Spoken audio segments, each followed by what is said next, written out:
अस्सलामुअलैकुम dear students, hope you are doing well. तो हम जो है स्टडी कर रहे हैं physics for scientist and engineers, हमारी रिकमेंडेड बुक है। इसका जो कोर्स कंटेंट है पार्ट नंबर 3 थर्मोडायनेमिक्स को हम स्टडी कर रहे हैं। इसका चैप्टर नंबर 20 हमारी डिस्कशन में इंक्लूड है। आज हमने जो डिस्कस करना है वो है इसका second topic, specific heat and calorimetry. तो लास्ट टॉपिक में हम लोगों ने पढ़ा था कि आखिर हीट एंड इंटरनल एनर्जी का आपस में क्या लिंक है और कैसे इनके फार्मूलाज को डिस्कस किया था, इनके यूनिट्स को डिस्कस किया था, इनकी बेसिक्स जो मेन बीच में कॉन्सेप्ट है ना वो हमने लेने की कोशिश की थी। बेसिकली ये किया था। बेटा आज का जो हमारा टॉपिक है ना वो है स्पेसिफिक हीट एंड कैलोरीमेट्री के ऊपर। अब वो कहते हैं कि सबसे पहले कहते हैं जब कोई भी एनर्जी किसी भी सिस्टम में ऐड की जाती है तो उसकी काइनेटिक एनर्जी या फिर पोटेंशियल एनर्जी सिस्टम की इंक्रीज नहीं होती, जबकि टेम्परेचर इंक्रीज होता है ज्यादातर केसेस में। अब इसकी एग्जांपल है, फॉर एग्जांपल हम किसी भी चीज को गर्म करते हैं तो ना उसकी काइनेटिक एनर्जी बढ़ती है, ना वो चीज मूव करने लग जाती है कि इधर इधर उधर वेलोसिटी उसकी बढ़ जाती है, ना ही उसकी पोटेंशियल एनर्जी बढ़ती है। ये तो नहीं होता ना कि वो हवा में उड़ने लग जाए, यानी अब ग्रेविटी की रिस्पॉन्ड उसकी पोटेंशियल एनर्जी इंक्रीज हो जाए, ऐसा नहीं होता। बल्कि जो सिस्टम के अंदर वाले जो उसके कॉन्स्टिट्यूएंट्स हैं उनकी मोशन जरूर इंक्रीज हो जाती है, सिस्टम के अंदर का टेम्परेचर जरूर हाई हो जाता है। अब कहते हैं ये वाली इस सारी बात में कि उसकी काइनेटिक एनर्जी या पोटेंशियल एनर्जी इंक्रीज नहीं होती, इसमें एक एक्सेप्शन है। एक एक्सेप्शन क्या है कि ऐसी चेंज जिसमें फिजिकल ट्रांजिशन हो जाए। फॉर एग्जांपल हम वाटर को बॉईल करते हैं, बॉईल करने से क्या होता है वो उसकी जो फेस चेंज हो जाए, वो लिक्विड से वेपर्स में चेंज हो जाए। वेपर्स तो जाहिर है हवा में मूव करेंगे, उसकी कुछ ना कुछ काइनेटिक एनर्जी होगी, बबल्स बनेंगे। और फेस चेंज वाले केस को नहीं डील कर रहे हैं हम इसमें। बाकी सारे केसेस में, ज्यादातर केसेस में जब हम किसी भी बॉडी में हीट प्रोवाइड करते हैं तो उसकी काइनेटिक एनर्जी या पोटेंशियल एनर्जी चेंज नहीं होती, बल्कि क्या चेंज होती है उसकी सिर्फ टेम्परेचर चेंज होता है। अब देखिए वो आगे क्या कह रहे हैं। अगर कोई भी सिस्टम है जिसमें सब्सटेंसेस हैं, कोई भी सैंपल है हमारे पास सब्सटेंसेस का, हम क्या कहते हैं, हम चाहते हैं कि हम वो एनर्जी फाइंड कर लें जो कि उसके टेम्परेचर को बढ़ाती है किसी भी स्पेसिफिक मैस ऑफ सब्सटेंस के लिए। ठीक है बेटा। अब फॉर एग्जांपल हम कंसीडर करते हैं कि हमें जो क्वांटिटी ऑफ एनर्जी रिक्वायर्ड है किसी भी टेम्परेचर को राइज करने के लिए, किसने कितनी बॉडी में 1 kg ऑफ वाटर को, हम चाहते हैं 1 kg ऑफ वाटर है हमारे पास, उसका टेम्परेचर जो है वो 1 डिग्री सेल्सियस इंक्रीज हो जाए, हम इंक्रीज करना चाहें तो हमने जो मेजर किया कि हमें जितनी एनर्जी देनी पड़ेगी वो है 4186 जाओ। ठीक है। लेकिन ये वो एनर्जी नहीं है जो हमें किसके लिए चाहिए। अगर हम 1 kg ऑफ कॉपर को के एनर्जी को राइज करना चाहे, हम चाहें कि उसका टेम्परेचर 1 डिग्री सेल्सियस इंक्रीज हो जाए, तब जो हमें एनर्जी देनी पड़ेगी वो 4186 नहीं देनी पड़ेगी, बल्कि बहुत कम देनी पड़ेगी। हम 387 जाउल ही देंगे उसको, तो उसका टेम्परेचर क्या होगा, 1 डिग्री सेल्सियस बढ़ जाएगा। अब हमने क्या देखा कि डिफरेंट चीजों के लिए डिफरेंट फेनोमेनन है। एक ये वाटर है जिसकी 1 डिग्री सेल्सियस, वो 1 डिग्री सेल्सियस का चेंज लाने के लिए, यानी पहले 15 डिग्री सेल्सियस है तो अब 16 डिग्री सेल्सियस उसका टेम्परेचर करने के लिए हमें इतनी ज्यादा एनर्जी देनी पड़ेगी। इसके बनिस्बत अगर वही कॉपर है, उसका भी मैस वही 1 kg बराबर है, टेम्परेचर चेंज भी चाहे बराबर ही ला रहे हैं, 15 से 16 डिग्री का चेंज ही करना चाह रहे हैं, 1 डिग्री का फर्क ही लाना चाह रहे हैं, तब हमारे पास टेम्परेचर वो जो एनर्जी है वो इस अमाउंट से बहुत ज्यादा कम अमाउंट देनी पड़ेगी।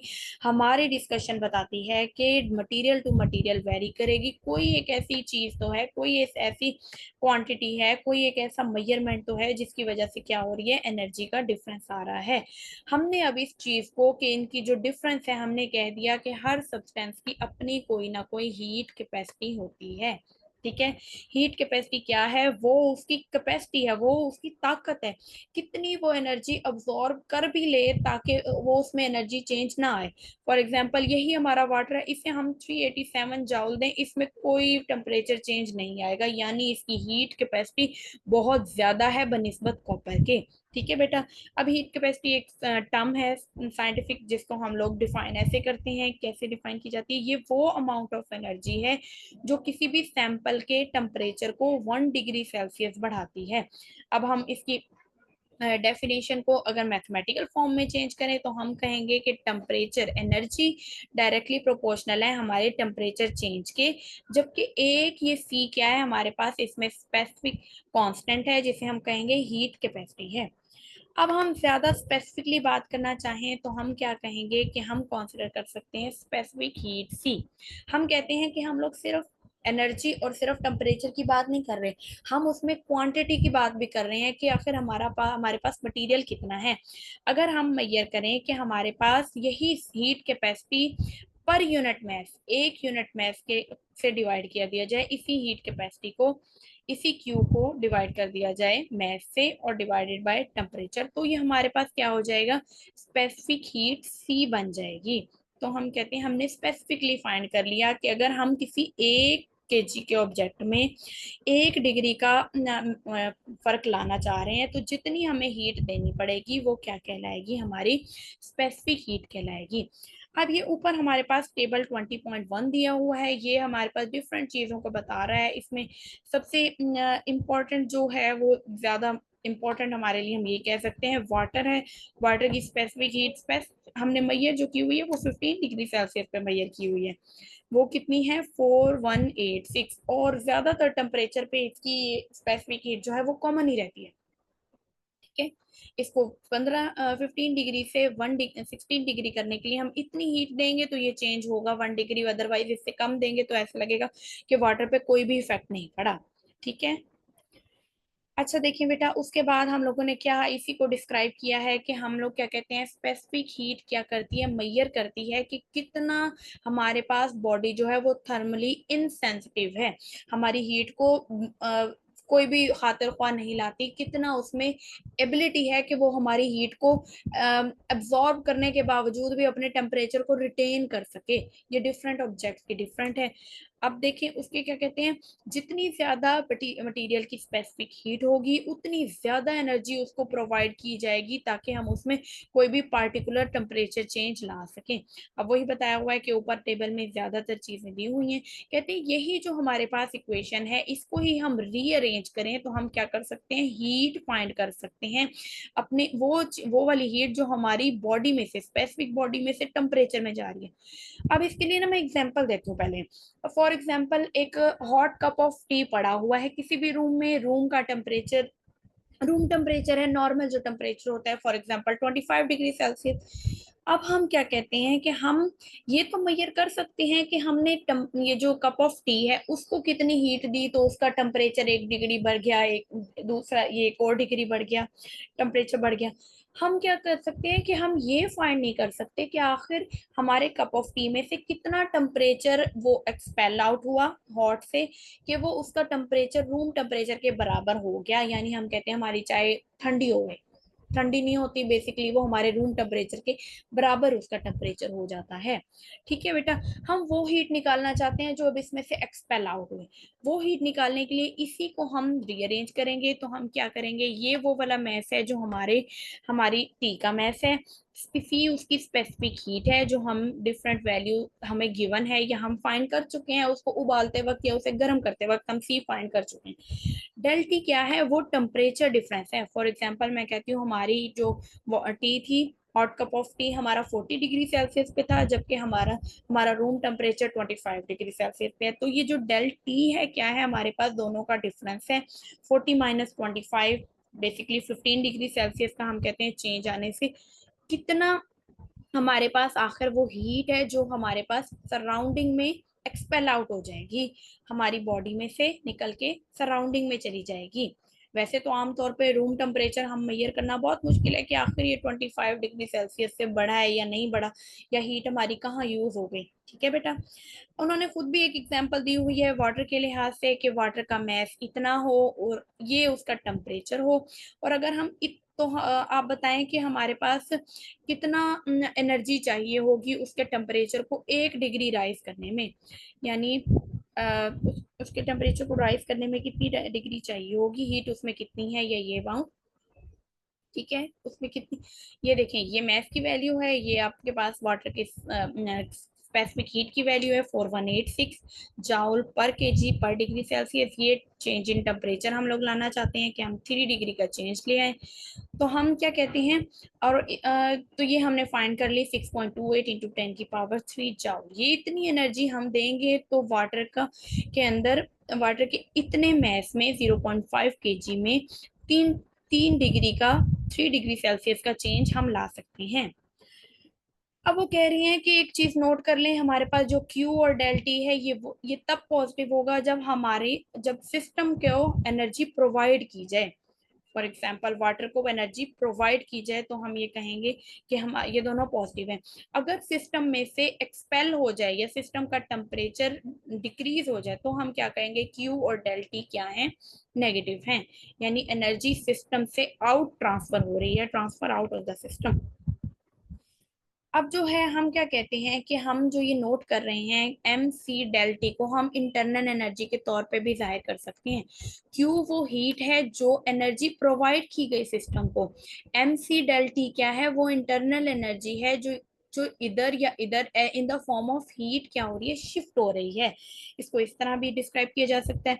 अब हमने उन्होंने डिफरेंट फेनोमेना दिए हुए हैं कि थर्मल एनर्जी को हम इंटरनल एनर्जी के फॉर्म में कैसे ले सकते हैं कि E internal is equal to Q. Different example दी हुई हैं, जैसे कि हम बेक पोटैटो को हम लोग माइक्रोवेव ओवन में रखें तो जो उसकी इंटरनल एनर्जी होगी वो क्या होगी, वो वाली एनर्जी होगी जो कि उसमें माइक्रोवेव रेज की एनर्जी है। एमसी डेल्टी के लिहाज से जो एनर्जी उसमें पोटैटो में ट्रांसफर की गई है, इसको इस फॉर्मूले से, एमसी डेल्टी के फॉर्मूले से माइक्रोवेव ओवन की वो जो है रेज हैं उनकी एनर्जी निकाली जा सकती है, इंटरनल एनर्जी पोटैटो की निकाली जा सकती है।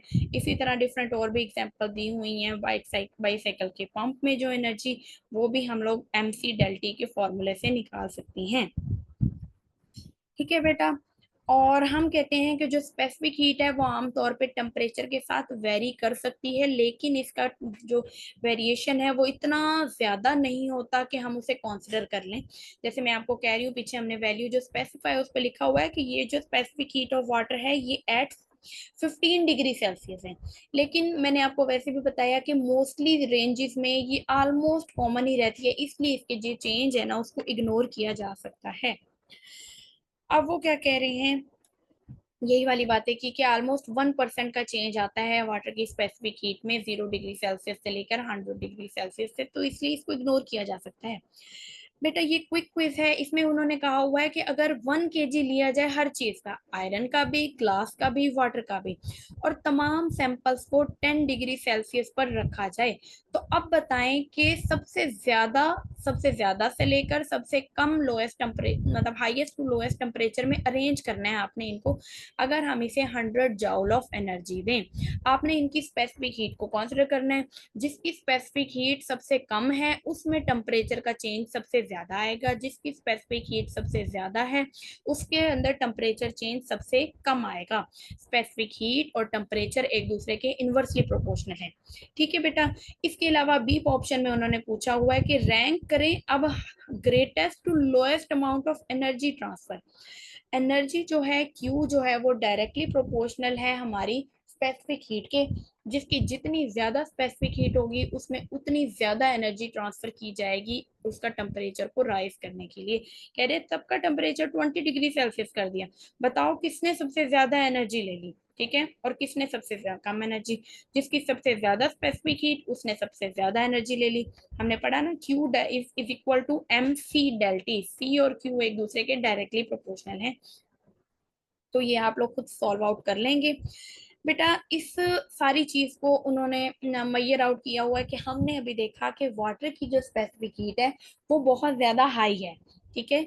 तो यही फेनोमेनन है जिसकी वजह से जो वाटर के आसपास वाले कोस्टल एरियाज हैं मोस्टली ठंडे रहते हैं, या उनकी डायरेक्शन ऑफ फ्लो, वाटर से जो भी फ्लो होने वाली विंड है वो उन एरियाज को ठंडा रखती है, या वाटर के पास पानी की वाटर बॉडीज के पास मौजूद जो एरियाज हैं उनका टेम्परेचर मॉडरेट रहता है।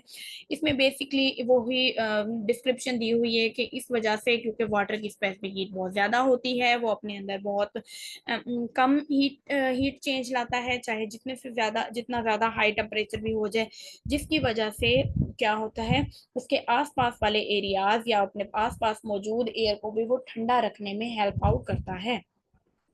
ठीक है। अच्छा, अगला जो टॉपिक है हमारा, इसी का सब सेक्शन है, वो क्या है, क्लोरीमीट्री। ठीक है। क्लोरीमीट्री बेटा बेसिकली एक टेक्निक है जिसके जरिए हम डिफरेंट चीजों की स्पेसिफिक हीट को कैलकुलेट करते हैं, मेजर करते हैं। इसमें सिंपल क्या है, ये इस ग्राफ से पहले डायग्राम से आप समझ लें।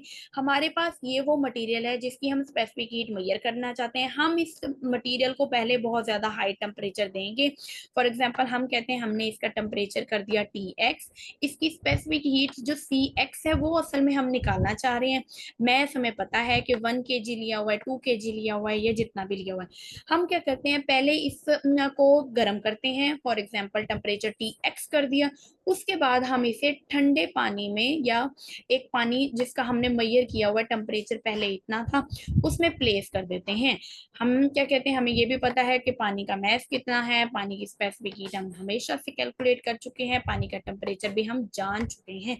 हमने जब इस गर्म चीज को इसके अंदर रख दिया और ये सिस्टम पूरा का पूरा आइसोलेट कर दिया, आइसोलेट करने के बाद क्या हुआ, हीट ट्रांसफर हुई और दोनों बॉडीज का इक्विलिब्रियम अटेन हो गया, जिसमें दोनों बॉडीज का फाइनल टेम्परेचर क्या हो गया, बराबर। इनिशियल टेम्परेचर इसका ज्यादा था, इसका लो था। इक्विलिब्रियम अटेन होने के बाद दोनों बॉडीज का क्या हो गया, टेम्परेचर सेम हो गया। हमने ये इस मेथड के अकॉर्डिंग क्या करते हैं, स्पेसिफिक हीट मेजर कर सकते हैं किसी भी अननोन ऑब्जेक्ट की। इस पूरे प्रोसेस को हम लोग क्या कहते हैं, कैलोरीमेट्री कहते हैं। और जो डिवाइस, जो चीजें ये मेजर करता है एनर्जी ट्रांसफर को, उसे हम कहते हैं कैलोरीमीटर। इस पूरे डिवाइस को, इस वाटर बॉडी वाले डिवाइस को हम कहेंगे कैलोरीमीटर, जो हमारी सब्सटेंस का क्या फाइंड कर सकता है, स्पेसिफिक हीट फाइंड कर सकता है। ठीक है बेटा। अब देखें हम लोग क्या कहते हैं कि हमारे पास, हमने कंसिडर किया कि हमारे जो हीट यहाँ से ट्रांसफर हो रही है वाटर की तरफ, उसे हम कह देते हैं वो है क्यू हॉट। जबकि जो हीट वाटर गेन कर रहा है, हमने उसे क्यू कोल्ड कंसिडर कर लिया है। क्यू हॉट को हम लोग नेगेटिव कंसिडर करेंगे क्योंकि एनर्जी लॉस है, हीट लॉस है। जबकि क्यू कोल्ड को हम पॉजिटिव कंसिडर करेंगे क्योंकि एनर्जी गेन है इन वाटर। तो हम क्या कहते हैं, ये जो क्यू कोल्ड है और क्यू हॉट है, energy gain is equal to energy release है। ठीक है, इसके अकॉर्डिंग हमने कह दिया Q cold cold is equal to minus Q hot. अब हम Q का फॉर्मूला जो अभी हमने पीछे डिस्क्राइब किया है स्पेसिफिक हीट से रिलेटेड, उसको अगर हम लोग पुट कर दें, वैल्यूज उसकी सारी पुट कर दें, तो वो क्या हो जाएगा, एम सी डेल्टा टी, और इसका भी एम सी डेल्टा टी। अब Q कोल्ड किससे रिलेटेड है, हमारे वाटर से रिलेटेड है, तो mass of water, specific heat of water, और change in temperature of water, final minus initial. ठीक है, हम क्या कह रहे हैं, ये इनिशियल वाटर टेम्परेचर। जबकि क्यू हॉट के हमारे सब्सटेंस से रिलेटेड एम एक्स, जिसको हमने एक्स का डिनोट किया हुआ है, सी एक्स उसकी स्पेसिफिक हीट जो हम कैलकुलेट करना चाह रहे हैं, और उसका change in temperature T F minus T x. ठीक है बेटा, ये वैल्यूज हमने कैलकुलेट कर ली इस फॉर्मूले के अकॉर्डिंग। अगर हमें बाकी सब कुछ हमने पहले मेजर किया हुआ हो, तो हम सी एक्स की वैल्यू यानी स्पेसिफिक हीट ऑफ हमारे ऑफ सब्सटेंस की मालूम कर सकते हैं। ठीक है। अब इसके बाद हमारे पास दो एग्जांपल्स हैं। एक है कूलिंग अ हॉट इनगॉट। बेटा इनगॉट बेसिकली हमारे पास, अगर आपने सोने के छोटे से जो होते हैं 24 कैरेट का, या आपने सोने का ब्लॉक देखा हो, तो उसको इनगट कहते हैं। उस शेप की तमाम चीजों को इनगट कहते होते हैं। अब हम कहते हैं हम उसका कूल करना चाहते हैं। हमारे पास एक मेटल है, कोई भी मेटल है, उसका इतने 0.05 kg का इनगट मौजूद है, ब्लॉक मौजूद है, जिसे 200 डिग्री सेल्सियस पे हीट किया गया है। फिर उसे कैलोरीमीटर में हमने डाल दिया, जिसके अंदर हमें पहले से मौजूद वाटर 0.4 kg है, जिसका इनिशियल टेम्परेचर क्या है, 20 डिग्री सेल्सियस। हम कहते हैं जो फाइनल इक्विलिब्रियम टेम्परेचर दोनों मिक्सचर का अटेन हुआ वो था 22.4 डिग्री सेल्सियस। आप क्या करें, फाइंड करें स्पेसिफिक हीट, फाइंड करें मटेरियल की। वही फॉर्मूला जो अभी हम लोग ड्राइव कर चुके हैं, उसमें सारा कुछ वो हमें मौजूद मालूम है।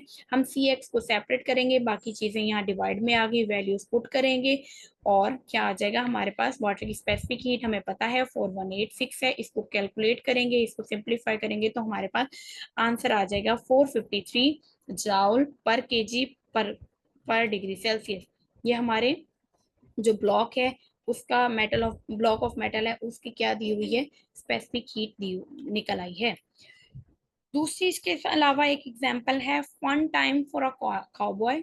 एक हम कहते हैं एक काउबॉय है जो कि जिसके पास सिल्वर बुलेट है। वो क्या करता है, उसे फायर करता है, उसकी स्पीड है 200 मीटर पर सेकेंड। एक वॉल पे जाके वो लगती है, फाइन वॉल ऑफ सेलोन जो उसके लिए स्पेसिफिक वॉल है उस पे लगती है। हम क्या कहते हैं कि तमाम जो इंटरनल एनर्जी जनरेट हुई है वो सारी की सारी बुलेट से ही लिंक्ड है। यानी कुछ भी हमारी जो वॉल है वो भी गर्म नहीं हुई, जो हमारे वो गन है वो भी हीट अप नहीं हुई। तमाम की तमाम इंटरनल एनर्जी जो हमारी बुलेट से ही लिंक्ड है, बुलेट ही हमारी इंटरनल एनर्जी से लिंक्ड है। ठीक है, ये हमने कंसिडरेशन किया, जूम किया। तो अब बताएं कि टेम्परेचर चेंज क्या होगा बुलेट का। हम क्या कहते हैं कि टोटल काइनेटिक एनर्जी और टोटल एनर्जी, इंटरनल एनर्जी, वो क्या होनी चाहिए, कंजर्व होनी चाहिए। टोटल एनर्जी कंजर्व रहनी चाहिए हमारी बुलेट की, जो कि इक्वल हो जाएगी जीरो के। यानी जब फायर की गई या जो इंटरनल एनर्जी बुलेट में मौजूद थी और उसको फायर कर दिया, वो सारी की सारी किसमें कन्वर्ट होगी, काइनेटिक एनर्जी में। यानी हमारी टोटल एनर्जी क्या है, कंजर्व है। इंटरनल एनर्जी का फॉर्मूला हम पीछे देख के आए हुए हैं कि हमने डिफरेंट एग्जांपल से पढ़ा कि हम उसे इसी स्पेसिफिक हीट वाले फॉर्मूले के अकॉर्डिंग पढ़ सकते हैं। अब चेंज इन काइनेटिक एनर्जी क्या है कि फाइनल काइनेटिक एनर्जी जब वॉल पे लगने के बाद हमारी वेलोसिटी जीरो हो गई, यानी फाइनल काइनेटिक एनर्जी जीरो होगी। ये इनिशियल काइनेटिक एनर्जी प्लस क्या कर दिया, इंटरनल एनर्जी की वैल्यू पुट कर दी, इज इक्वल टू जीरो। यहाँ से हमने क्या निकालना चाहते हैं, हमें उन्होंने क्या कहा है कि टेम्परेचर चेंज निकालें, डेल्टा टी निकालें। हम इसको रीअरेंज करेंगे हमारी इक्वेशन को, तो टेम्परेचर चेंज किसके इक्वल आ जाएगा, ये वाली वैल्यूज एम एम से कैंसिल हो गया, क्या बच गया, we square over 2c। Velocity जो हमारी बुलेट की इनिशियल वेलोसिटी है, टू कांस्टेंट, सी हमारे पास क्या है, स्पेसिफिक हीट ऑफ बुलेट। कौन सी बुलेट हमने यूज की हुई है वो देखिए उन्होंने बताया हुआ है, सिल्वर बुलेट। सी की वैल्यू सिल्वर के लिए जो है वो पुट करनी है और आंसर आ जाएगा। इसके अलावा उन्होंने एक व्हाट इफ में दिया हुआ है, अगर कि हम सिल्वर की बुलेट के बजाय लेड की बुलेट यूज करते तो बताएं कि टेम्परेचर चेंज ज्यादा होता या कम होता। हमने क्या करना है, इसी वी स्क्वायर ओवर 2c में लेड के लिए वैल्यू पुट करके देखी, जिसकी वैल्यू क्या आई 156, जबकि सिल्वर के लिए आ रही थी 85.5। इससे हमें पता चला कि हमारे अगर हम सिल्वर की बुलेट की जगह लेड बुलेट यूज करें तो हमारा टेम्परेचर चेंज ज्यादा होगा, बिकॉज क्योंकि हमारे पास लेड की जो स्पेसिफिक हीट है वो सिल्वर की स्पेसिफिक हीट से कम है, इसलिए टेम्परेचर चेंज ज्यादा। Specific heat is inversely proportional to temperature change.